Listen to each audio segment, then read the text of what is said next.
이러한 지정학적 리스크로 인해서 변동성은 좀 있을 수 있다 하더라도 수출 모멘텀이 꺾이거나 그렇지 않다면 저는 이번 조정은 굉장히 좋은 매수 기회가 될 거라고 생각하고 있습니다.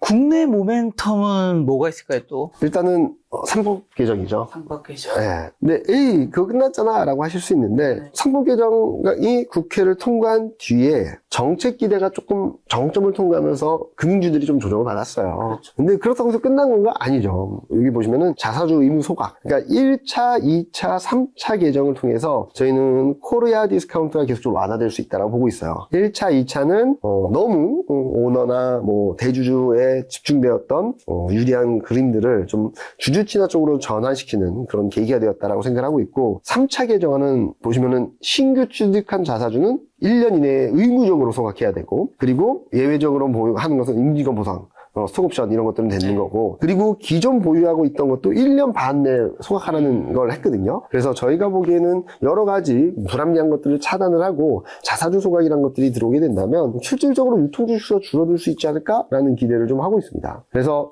여기서 3차 상법 개정안이 통과됐는데 이제 더 중요한 게 들어오죠. 주주총회, 그리고 1분기 실적 시즌. 여기서 정관도 개정하고 그리고 여러 가지 계획들을 발표하고 공시를 할 거라고 생각합니다. 그렇게 되면 이미 작년 대비 24년 대비 2배 이상 증가했던 자사주 소각이 더 크게 늘어나면서 진짜 유통주식세가 좀 줄어드는 모습들을 보여주지 않을까라는 생각을 하고 있고요. 실제로 이 자사주 소각이 중요한 이유는 과거 흐름들을 보면 한국, 코리아 디스카운트의 가장 큰 여러 가지 요인들 중에 하나가 한국은 유통주식 수가 매년 늘어난다는 거였어요. 그렇죠. 아시겠지만 공급이 계속 증가하는 가격은 오를 수 없잖아요. 그러다가 24년에 살짝 꺾였고 작년에 큰 폭으로 좀 줄어들긴 했어요. 근데 작년에 5억 6천만 주가 자사주 소각이 됐는데 지금 딱 2달 지났는데 21%까지 올라왔습니다. 무슨 말이냐면 아마 1월, 2월 한 것만큼만 해도 작년 대비 거의 120% 할 수 있다는 그림이고, 근데 아마 주주총회나 1분기 실적 시즌 지나면서 대기업들까지도 자사주 소각을 발표할 거거든요. 그럼 이 규모가 훨씬 더 늘어나겠죠. 이런 그림들이 만들어져 있어서 저희는 3월 달에 주주총회 굉장히 주목하고 있다라고 말씀을 드릴 수 있을 것 같고요. 그리고 또 하나는 실적 시즌이죠. 보시면은 실적 시즌마다 이게 반도체를 제외한 거고, 요 파란색이 반도체거든요. 26년은 25년하고 조금 다른 게 25년은 반도체를 뺀 나머지 업종은 실적 전망이 내려갔어요.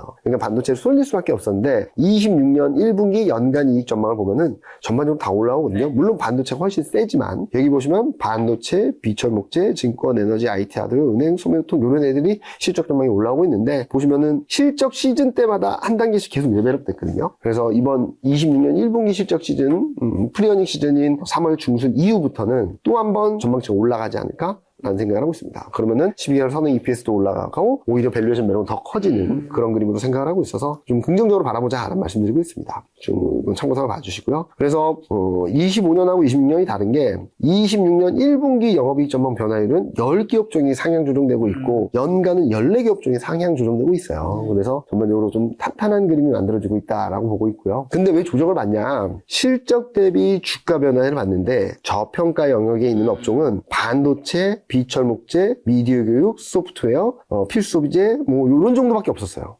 다 실적보다 주가가 좀 많이 올라왔던 상황이에요. 이런 것들이 일정 부분 조정받고 정상화되면서 새롭게 출발할 출발점을 만들어주게 된다면 저희는 3월 중순 이후에 실적 시즌에 대한 부분들을 훨씬 더 긍정적으로 바라볼 수 있겠다라고 생각하고 있고요. 특히 수출이 너무 좋았죠. 수출 보시면은 빨간색, 그러니까 한국 수출 증가율 29%로 꺾였네? 아니에요. 이거는 조업일수가 3일이 줄어들었는데도 굉장히 좋았고, 조업일수를 감안한 일평균 수출 증가율이 49.3%.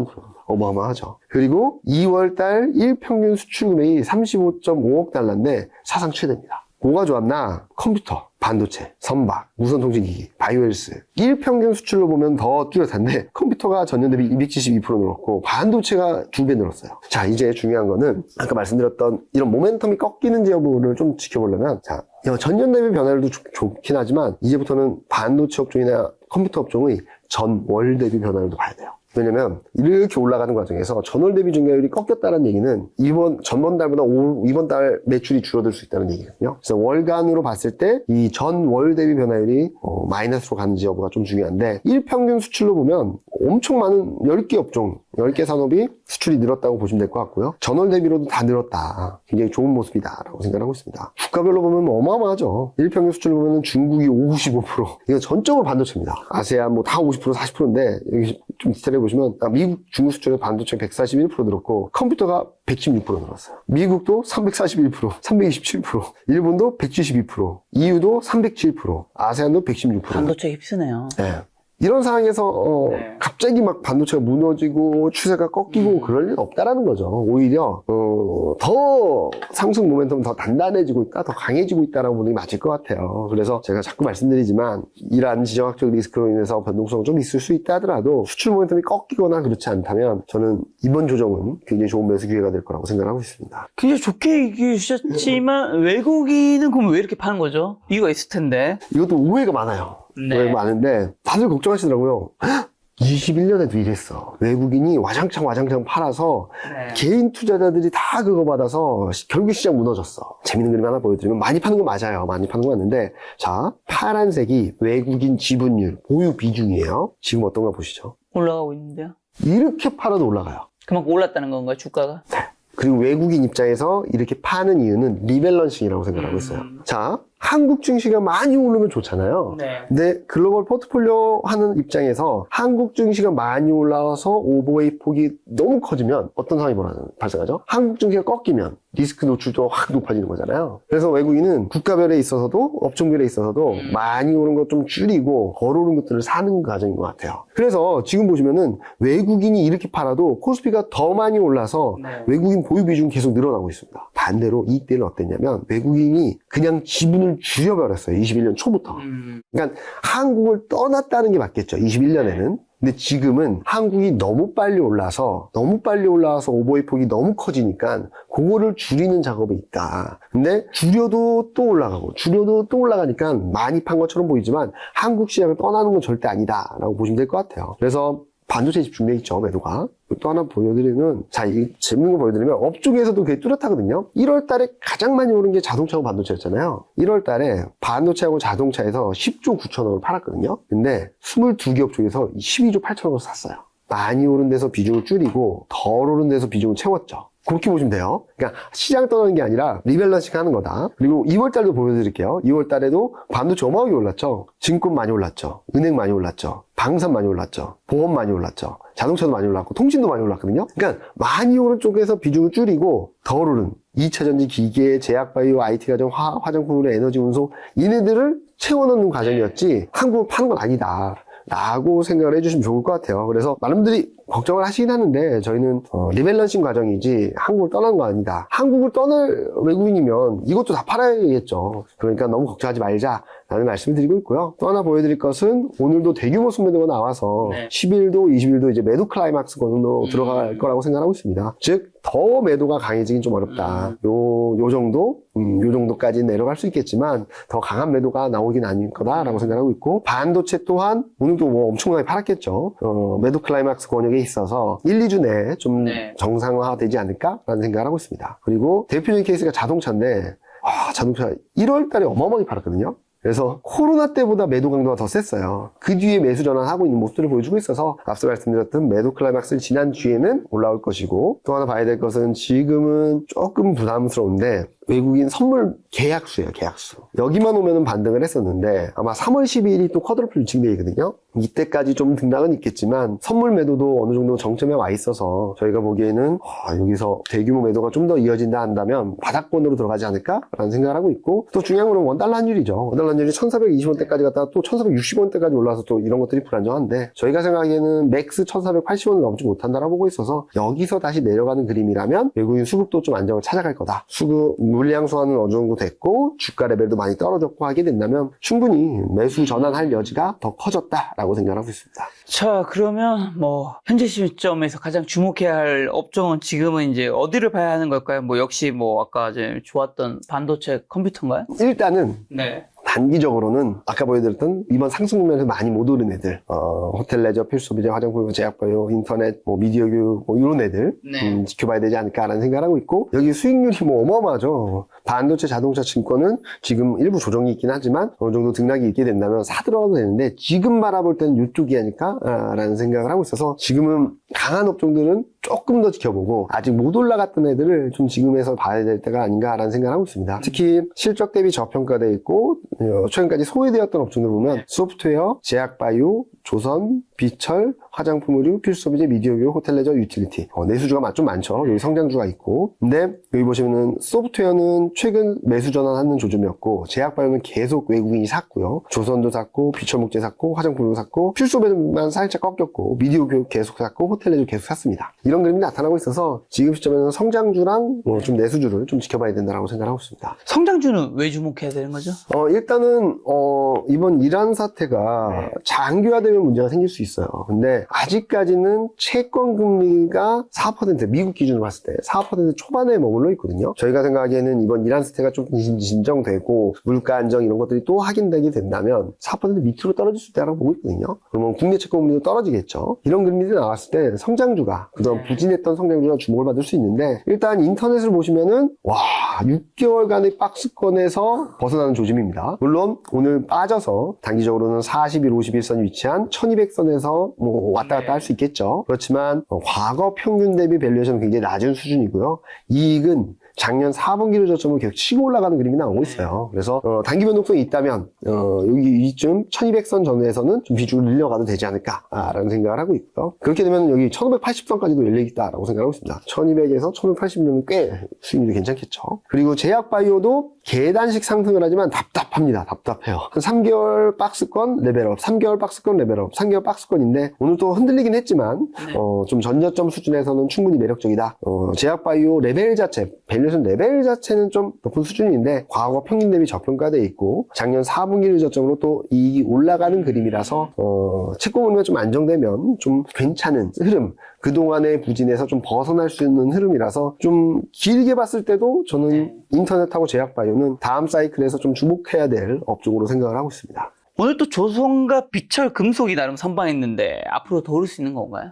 조선주는 생각보다 못 갔어요. 조선주 지금 보시면은 작년 11월 고점 이후 지금 박스권이거든요. 아마 40일, 50일 이동평균선이 있는 이 수준에서 등락을 보인다면 전고점을 넘어 올라갈 것 같긴 합니다. 물론 과열 부담도 있고 그렇긴 하겠지만 상대적으로 좀 저조했던 흐름들이 좀 움직일 수 있다고 보고 있고, 비철 금속은 딱 전고점 수준에서 좀 꺾이는 듯 하더니 오늘 좀 반등을 했거든요. 요 고점을 넘어서게 된다면 상승은 4,900선까지 업사이드가 또 남아있어서 조선하고 비철은 다시 한번 올라갈 수 있는 룸을 만들어줄 수 있겠다라고 생각하고 있으니까 좀 긍정적으로 바라보셔도 되겠다라는 말씀 드리고 있습니다. 저평가 내수주는 어떻게 보시나요? 일단은 화장품 의류는 여기 요 분기점에서 딱 막혀서 못 올라갔거든요. 여기서 등락 40일, 51선이 위치한 한 3,500선 전후에서 등락을 보이게 된다면 여기서 저는 전고점까지는 치고 올라가는 힘이 있다라고 생각하고 있고요. 섬유복도 쫙 치고 올라가다 전고점 수준에 딱 막혀 있었는데 한 250선 전후에서 지지받으면은 저는 전고점을 뚫고 300까지 올라갈 수 있다라고 생각하고 있어요. 그러니까 지금 내수주들을 보면은 올라갔다가 좀 쉬는 듯한데 좀 쉬고 다시 올라가는 그림을 열어놓고 있다. 특히 화장품을 좀 주목해서 봐야 되겠다. 상승 폭도 제한적이었고 첫 번째 상승 이후 쉬는 거라서 그 다음 상승은 좀 셀 수 있다 라고 보시면 될 것 같습니다. 그리고 음식료는 그동안 꽤 잘 올라왔다가 상승 추세에 상단에 막히고 좀 꺾였는데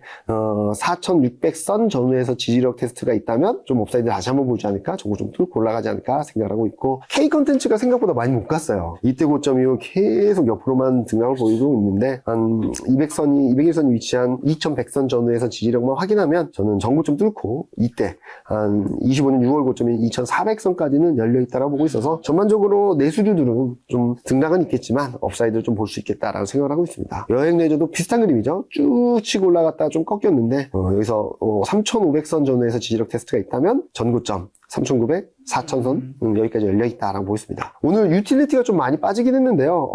유틸리티는 꽤 많이 올라왔습니다. 유틸리티도 거의 6개월 이상 박스권 등락을 보이다가 치고 올라갔는데 한번 800선, 900선을 살짝 깨는 정도까지 내려왔다면 한 번 더 움직일 수 있는 룸은 있겠는데 여기서 바로 치고 올라가는 건 좀 쉽지 않겠다라고 생각하고 있습니다. 따라서 전반적으로 내수주나 유틸리티 좀 올라왔다가 좀 쉬고 있는데 이 쉰 다음에 다시 올라가는 그림이 만들어지고 있다라고 보고 있어서 좀 긍정적으로 좀 트레이딩 관점에서 접근을 하셔도 크게 무리가 없다라고 말씀드리고 있습니다. 저 오늘 또 반도체, 자동차, 2차 전지 등 수출주는 급락했는데 매수 기회일까요? 아니면 어느 정도 수준의 매수가 가능할지 좀 관망해 봐야 될까요? 일단은 오늘 하루 빠진 거거든요. 네. 하루인데 뭐 며칠쯤 빠진 것 그쵸. 같았어요. 지금 어떨려나? 떨어지는 칼날을 잡지 말자, 당장. 당장은 잡지 말자.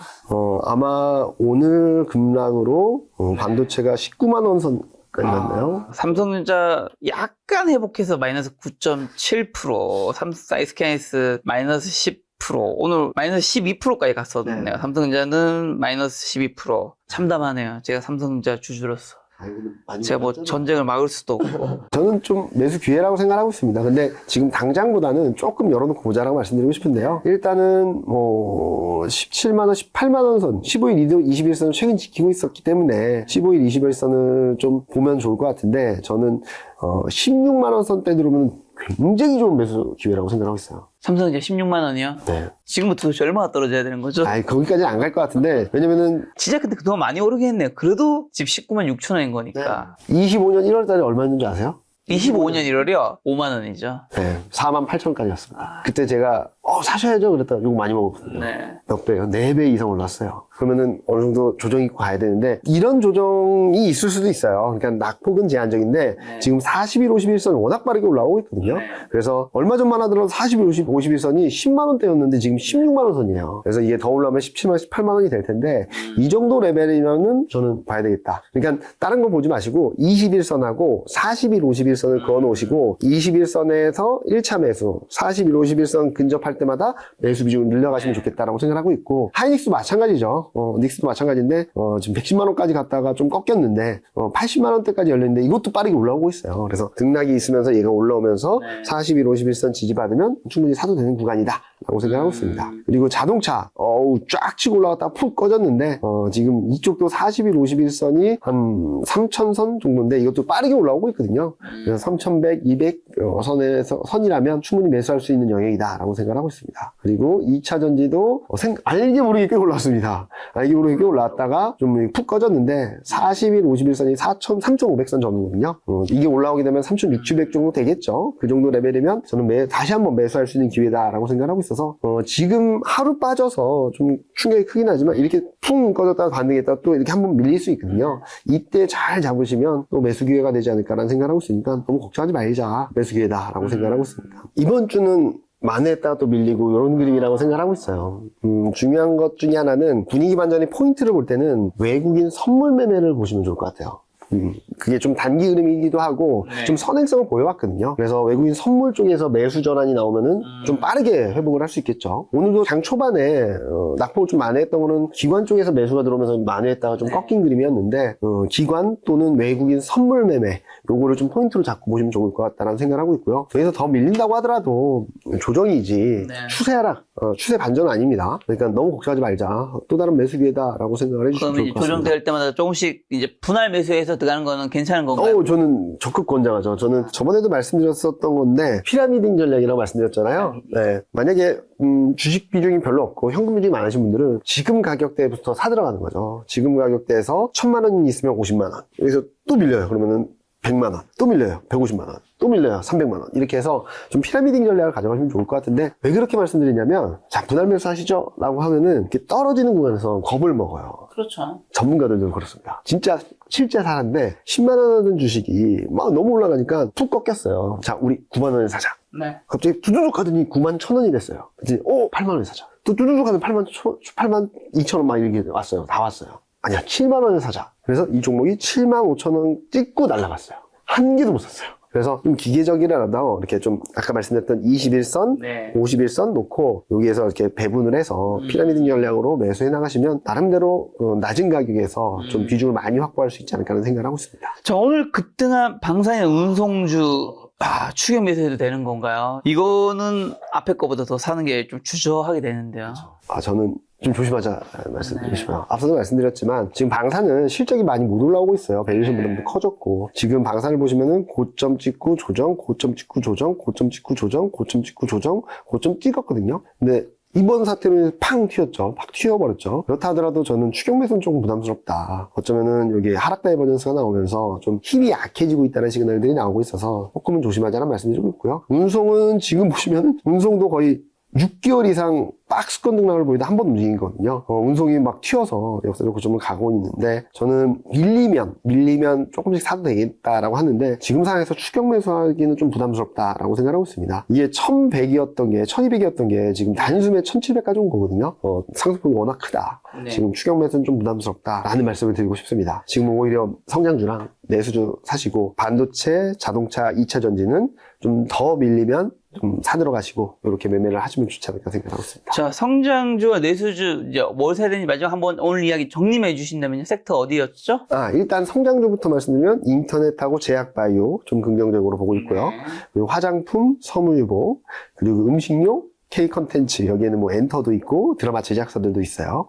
그리고 호텔 레저인데 호텔 레저는 춘절 수요가 좀 끝나면은 조금 약해지지 않을까 생각하고 있지만 여튼 조정받으면 또 사도 되는. 그러니까 이 업종들은 어떤 그림이냐면 인터넷은 6개월 동안 쉬었고요. 제약바이오는 3개월 동안 쉬었어요. 그래서 좀 반등을 하려다가 또 밀렸는데 다시 이렇게 올라갈 수 있다고 보고 있고 내수주는 올해 초 진짜 진바닥에서는 올라왔습니다. 근데 여기 좀 밀리고 있어서 요 어느 정도 조정이 있으면 다시 치고 올라가는 그림이 나올 수 있어서 이번 등락이 있다면 저는 성장주하고 내수주 관심 있게 바라보자 라는 말씀 드리고 싶습니다. 알겠습니다. 3월에 또 마지막 투자 조언 한마디만 주고 가주신다면요.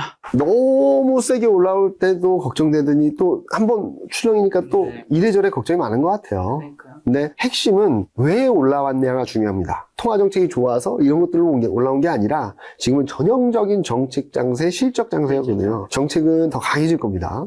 주주총회를 통해서 실적 전망도 더 올라갈 겁니다. 그러면 밸류에이션 더 싸지겠죠. 이런 그림들이 3월 중순 이후에는 더 강해질 수 있기 때문에 3월 전반부의 변동성이 있다면 저는 적극적으로 사는 기회다라고 말씀을 드리고 싶고요. 이 기회를 좀 잘 활용하시는 분들이 또 4월, 5월에 좀 크게 웃으시지 않을까라는 예상을 하고 있습니다. 저희가 한 달에 한 번씩 뵙고 있는데 다음 달에는 지금보다 증시가 좋아져 있을까요? 아니, 저희 1월 달에 나왔을 때도 좋은 거잖아요. 솔직히 근데 말해서. 이번에는 이제 큰 이슈가 터져서 네, 아마 다음 달에 왔을 때는 어느 정도 마무리되지 않았을까라는 생각을 하고 있습니다. 지금 트럼프 대통령도 이제 중간 선거를 앞두고 있는 상황에서 분쟁을 계속 끌어가기엔 좀 어렵다라고 생각하거든요. 거의 말이 왔다 갔다 해요. 그래서 빨리 협상 자리에서 어느 정도의 결론이 나오게 된다면 생각보다 빠르게 회복을 할 수도 있다라고 생각하고 있어요. 많은 분들이 걱정을 하시는 게 오늘처럼 이렇게 올라갔던 증시가 이렇게 빠질까봐 걱정을 하시기도 하잖아요.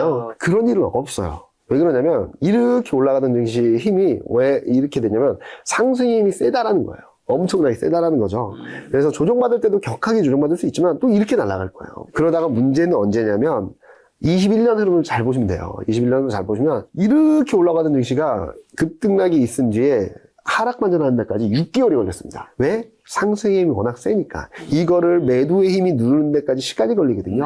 그래서 아직은 이 매도의 힘이 눌리는 데까지 시간은 아직까지 지나지 않았고 이렇게 빠졌으면 이렇게 올라갈 수도 있어요. 잘 생각을 해보시면 지난번에도 그랬고 11월에도 그랬고 올해도 한번 등락은 있었죠. 2월 달에. 그런 등락은 분명히 있으니까 그런 흐름들을 좀 염두에 두시고 이번 조정을 너무 공포스럽게 받아들이시기보다는 또 다른 기회가 아닐까 라는 생각을 하고 있습니다. 이게 뭐 러우 전쟁처럼 우리가 예상치 못하게 길어지고 막 그러진 않겠죠? 그럴 가능성은 높지 않다라고 생각하고 있고요. 그러려면 이제 사우디가 참전을 하고 중동 전체에서 전쟁이 벌어져야 되는데 그럴 가능성은 높지 않다. 특히 올해 미국 중간 선거도 있고 이란도 지금 응집력이 약해졌고 누가 그러더라고요. 이 확전을 하면 확전을 할수록 피해를 보는 건 이란이다.